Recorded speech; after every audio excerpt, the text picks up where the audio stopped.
Anyway, defeating him, there's your big explosion. Okay.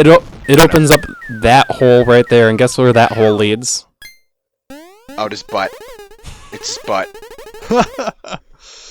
You're gonna get pooped out as an egg. Oh my god, you're gonna get pooped out as an egg. Before we do that, let's explore this room. Because that's the appropriate RPG thing to do. Mm-hmm. And actually, there isn't anything in this room. Why didn't they hide a bean in here? I was so expecting that. Anyway, Toadbird's like, yeah, no, you go out first.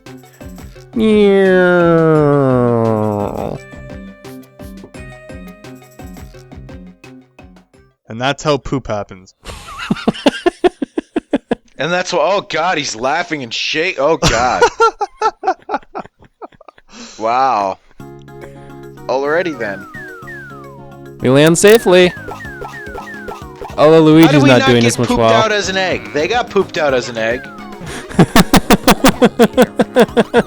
Is there like a special, like, digestive silica, like, in his butt that makes Yoshis turn into eggs, but others do not? I don't know. Is he gonna fall off the mountain? He's gonna fall off the mountain, isn't he? He's so happy he took a monstrous poop. He's smiling now. Seriously, Nintendo, am I watching this? Am I really here? Am I witnessing this?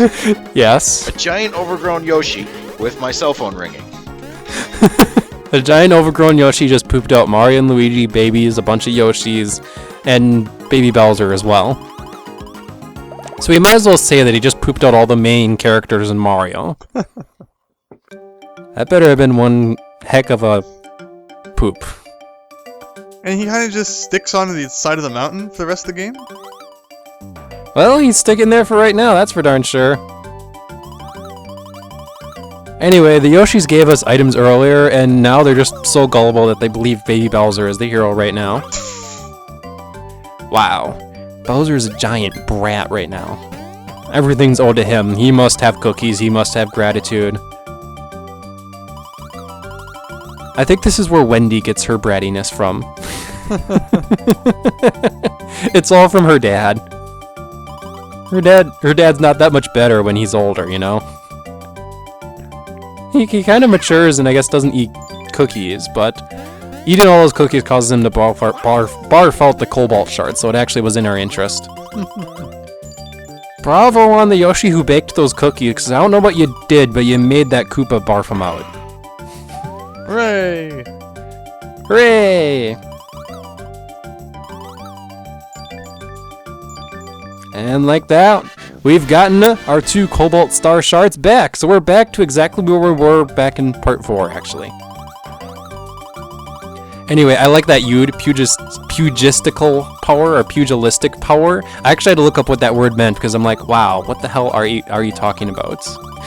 So I looked up online that pugilistic power, or pugilistic, means a person who fights with fists. So that word actually technically doesn't make sense in the context, because basically what, oh gosh, I can't even remember the name of the briefcase now. Tutorial Man says, Stuffwell, thank you. Stuffwell says is that these Cobalt Shards are boxers. Well, they did kind of just punch Baby Bowser in the face. I think that's probably what it was referring to. With a pointy point, which is why he flew away really, really far, because that was a big attack. Pew!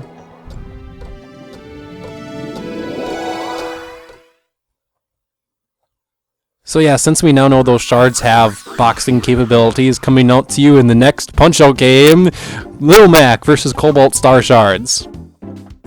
Will they be easier or harder to beat than Mike Tyson? I couldn't tell you. Anyway, time to go ahead and buy ourselves some new equipment, and it's probably in our interest, or almost certainly is, especially if you haven't been buying equipment yet, to definitely get some right now. Next area of the game has definitely quite a bit higher attack power, so if you don't get this equipment right now, you're going to be in for a beating, so definitely want to get this equipment, even if it is on the relatively expensive side. I've been generally buying the best equipped so far anyway, so, and oh my gosh, yes, best badge in the game, bro, best badge you can just buy from a shop in the game, I should say. It's the Big Pow badge. You get an increase in attack power if you do a bro item move successfully. Huh. It's like the only way you can reasonably increase your attack power from a badge in this game. So with this badge, you do a bro attack, And then the bro who did that attack, if we do the attack successfully, gets the power increase. So I immediately buy 2 of them. And I also sell a whole bunch of my old equipment that I don't need anymore. No, you need to collect it all. You can't sell it. I also pick up Cure Badge, which is similar in concept to Drain Badge, except it's just automatic. You get cured every turn. Pretty cool equip. Anyway, the item shop does increase a bit more. Hey, look, peppers! They make a comeback in the game. Hooray! Interesting enough, there's now speed peppers, which makes your speed even higher. So, but someone pointed out in the comment section something that I need to point out right now in this shop.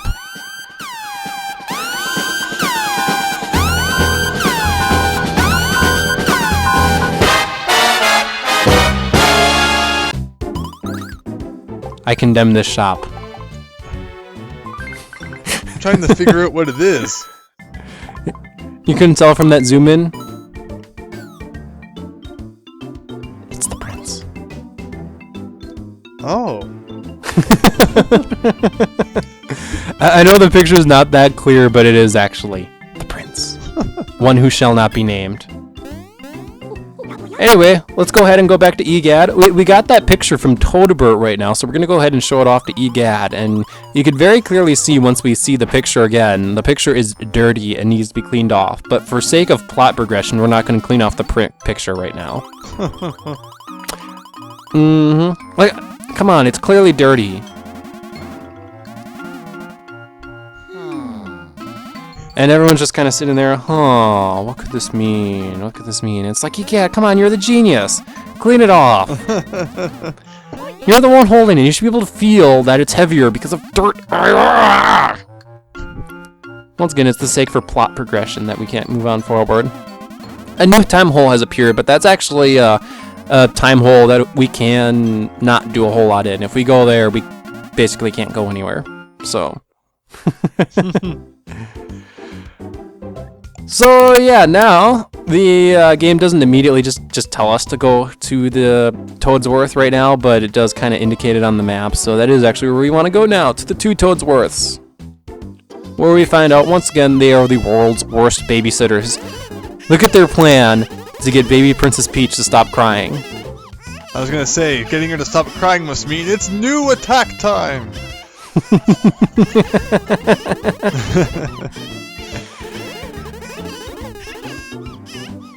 So yeah, they have rolled up into a ball, and here's the thing, when you roll up into a ball, you could roll around at the speed of Toadsworth.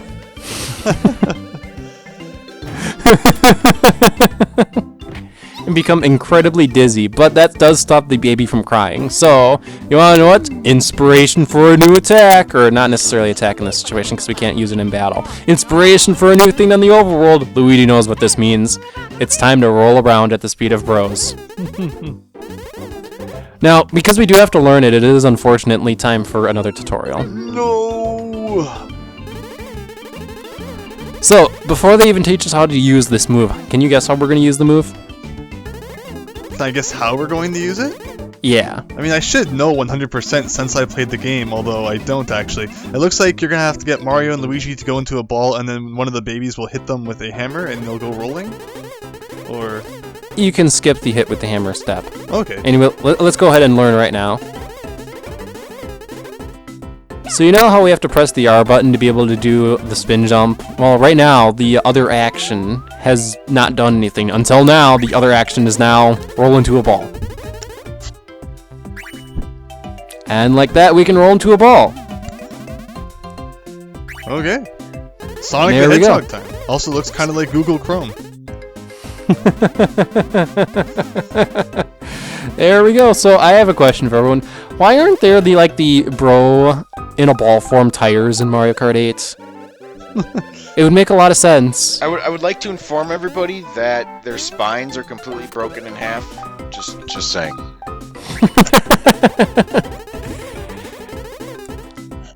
Just in case we didn't know, we can go underneath low ceilings while we're in the ball form. And then go into things that look like mouse holes. I like how there was that low ceiling there, and like we're already in the ball, and we're about to roll into it, but Toadsworth just had to tell us, yeah, you can do this. Anyway, that unlocks the next area in the game that we actually have to go to, because rolling around in a ball is quicker than going around at normal speed on the overworld. It also unlocks another area of the game that we're going to go ahead and check out, actually. So, the thing is, like, the game totally hints, yeah, there's like totally some place you might be able to go to that's not required to. And it's, come on, it's right there on the map. Wow, game. You really don't, The problem is that you can't use it without leaving the babies behind, and then if there's no pipe block to get the babies back, it's like, It's faster travel, but you leave the babies behind. Yes, this thing. Look at this ridiculous contraption, and the only way to get it to work is to roll into it like this.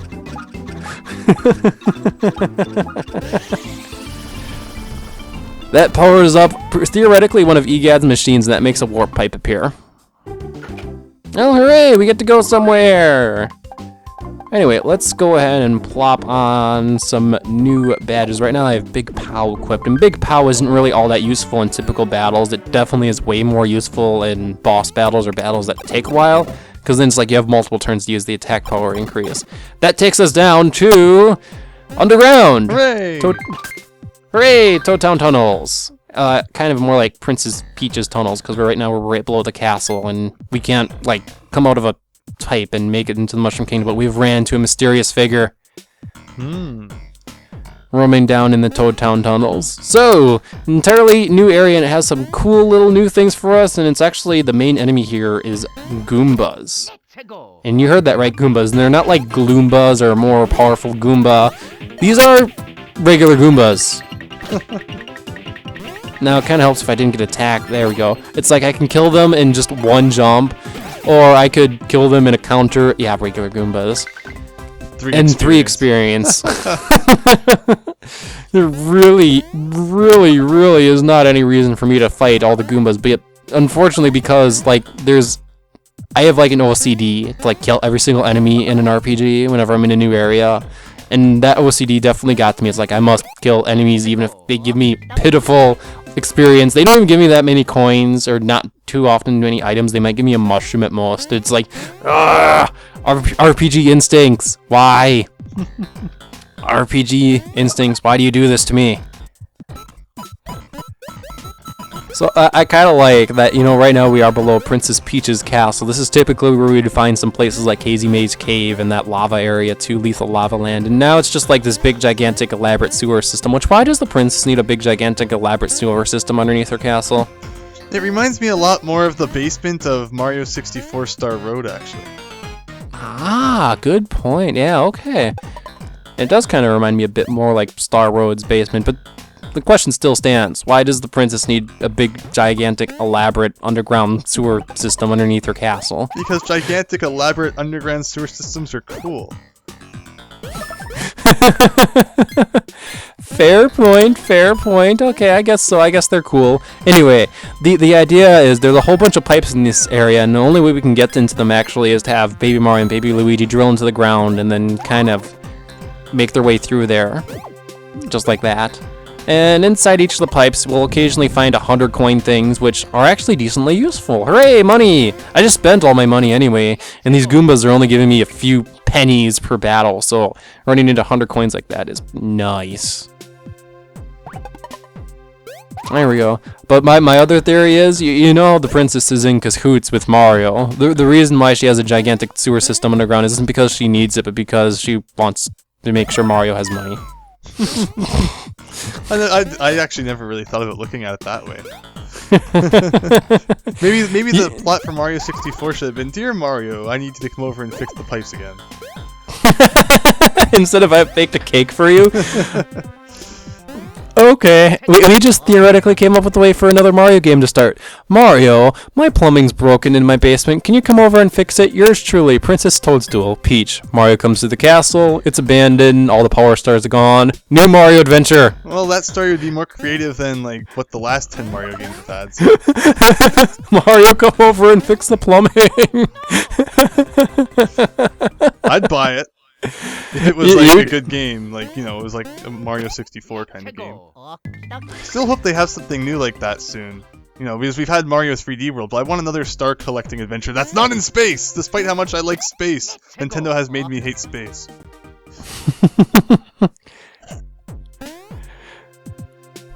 What if it was another game similar to Mario 64, Sunshine and the likes, but it has a whole bunch of mini games in between where you have to fix plumbing systems? Depends on what kind of mini game it is. If it's fun, which a game should be, then hopefully. I'm still waiting for the elusive Super Mario plumbing game, where you actually like do plumbing and contract work and have to manage your clients and stuff like that. What Mario and Luigi do when they're not on an adventure. Makes me wonder how they keep their client satisfaction up while they are actually out on an adventure. I wonder who the heck their clients are. Who Toads, owns all these theoretically? pipes? Theoretically, and yeah, that's another good question. Who is actually the distributor for all the pipes that the Mario Brothers use? You could theoretically come up with a theory. Oh gosh, I need to give this theory thought, but you could totally wrap this around and say it's Bowser Industries who makes all the pipes, and everyone's just in cahoots with each other, so that ultimately the princess stays rich, Mario stays rich, and Bowser stays rich.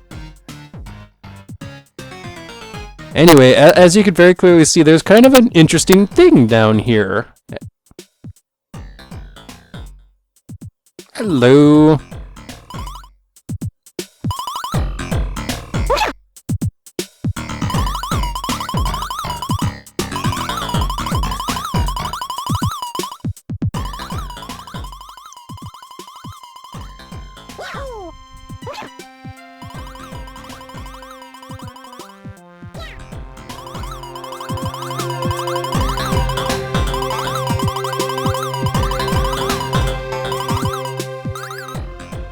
Just as an FYI, we do have to hear this story to even use this shop in the first place, so... Huh.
I'll have to remember that line. I have boredom. Say hello to Fawful! He survived that one drop outside of Bowser's Castle, and he's now running a shop in a place where no one can access, but it has all the best badges in the game.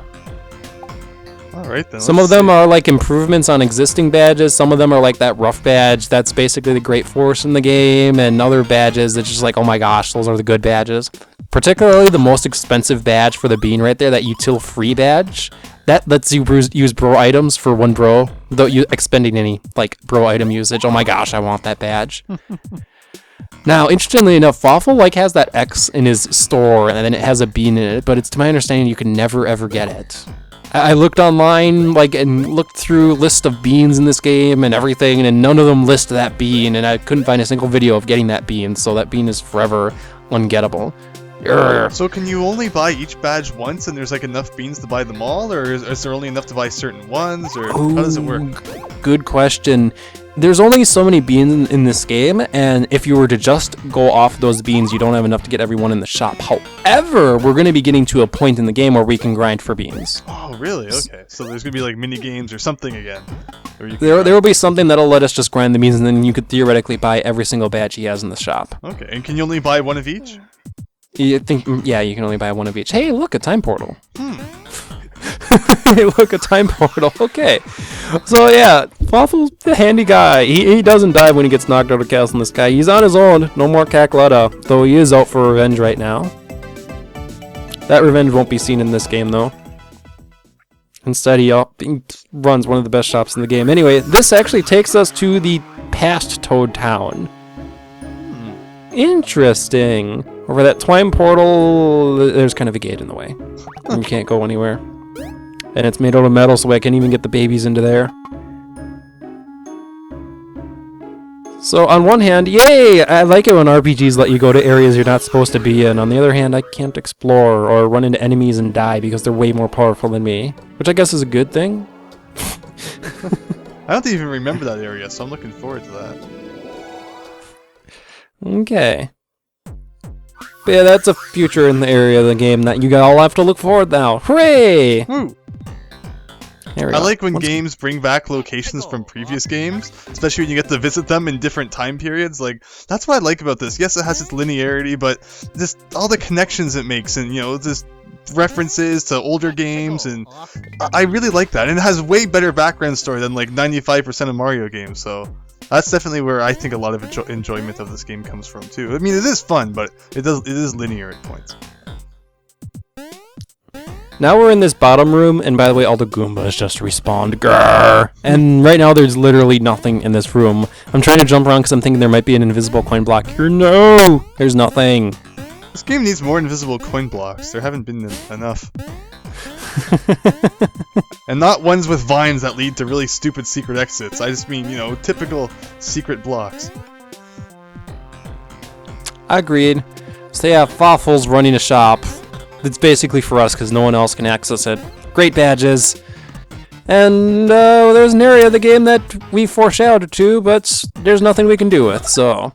Anyway, next episode of Let's Play Mario and Luigi, Partners in Time. Well, we now know what beans are used for in this game. You wanna know what that means? Backtracking extravaganza? Super ultra awesome. Evil Pop-Tart. Yes, super awesome, super annoyingness is what it is. Aw, monster truck awesomeness. No, it's annoying. I hate backtracking. Fuck backtracking. Bah humbug. Brrr. Okay. That's next time. Anyway, this has been Milesluigi. And the evil Pop-Tart. And Higsby? See you then.